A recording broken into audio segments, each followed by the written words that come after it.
Баршаңызға қайырлы күн достар. Сіздермен бірге Дара KZ. Бүгін біз сабақты қызықты әрі тиімді өткізудің бір жолы интернет ресурстарды пайдалануды үйренетін боламыз. Ол бірінші интернет ресурс WordWall деп аталады. Google поисққа осылай WordWall деп жазасыз. Шыққанда сізге бірінші wordwall.net деп шығады. Кіреміз. Сіздерге вход және регистрация деп тұрады. Регистрация жасау керек. Регистрация жасағанда почталарыңызды жазасыздар және жаңа пароль жазып согласование бересіздер. Сол кезде сіздер кіре аласыздар. Мен тіркеліп қойғандықтан кіріп сіздерге көрсете берейін барлығын. Сіздер тіркелгенде сіздерге осындай экранда жүйе шығады. Міне біз бірінші сабақ дайындау үшін мен көрсетейін сіздерге. Мысалы, қазір біз осы жердегі біреуін дайындап көрсететін боламыз. Случайное колесоны көрейік. Қазір барлығы осыны өтіп жатыр. Қызықтырып осы бойынша қазір біз дайындайтын боламыз. Мына жұмыстар әріптестердің жұмыстары. Мысалы, біреуіне көрейік. Қорытындылау сабағы. Начать дегенді басамыз. Раскрутить его.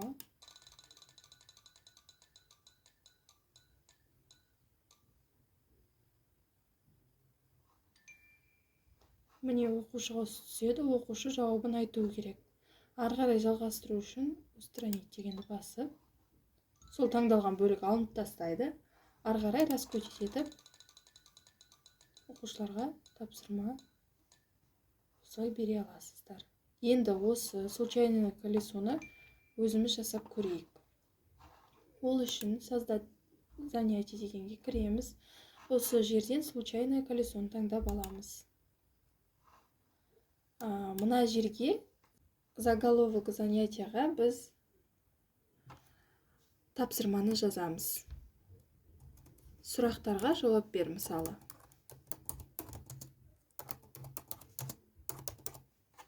Бірінші, мысалы, сіздер мына жерде мына фотографияның суретін таңдасаңыздар, сіздерде интернеттен суреттерді тауып береді. Мысалы, Абай Құнанбайұлы деп іздейміз. Поискті басамыз. Қалаған суретіңізді таңдап аласыз.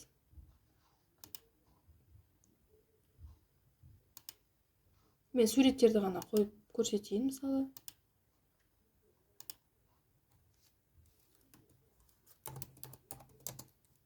Ыбырай Алтынсарин, поиск.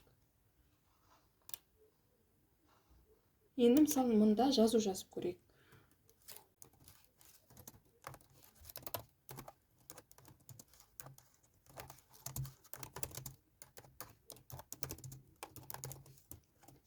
Тағы да добавить етейін. Тағы да добавить етейін.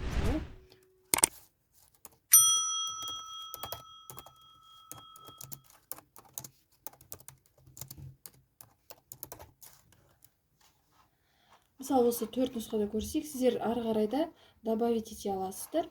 Максимум 50 осындай материалдарды осы жерге қоса аласыздар. Выполнено дегенді басамыз. Сіздерге осылай шығады. Біз начать дегенді басамыз. Раскрутить его.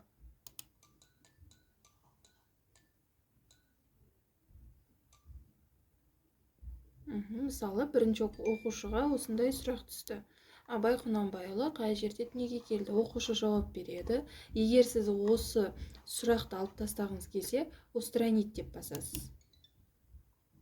Сізде, мысалы, 3 нұсқа қалады. Келесі оқушыға таңдатасыз.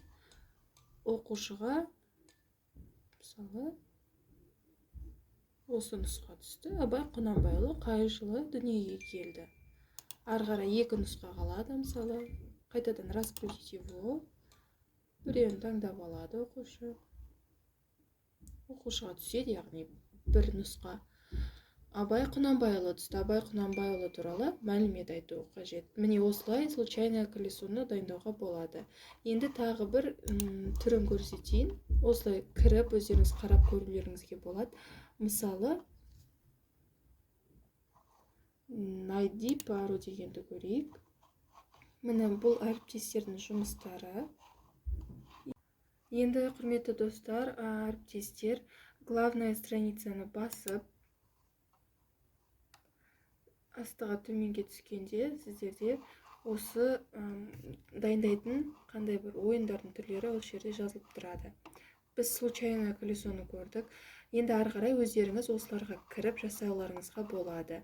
Барлығы түсінікті. Мысалы, найди паруға кірген кезде міне әріптестеріңіздің жұмыстарын көре аласыздар.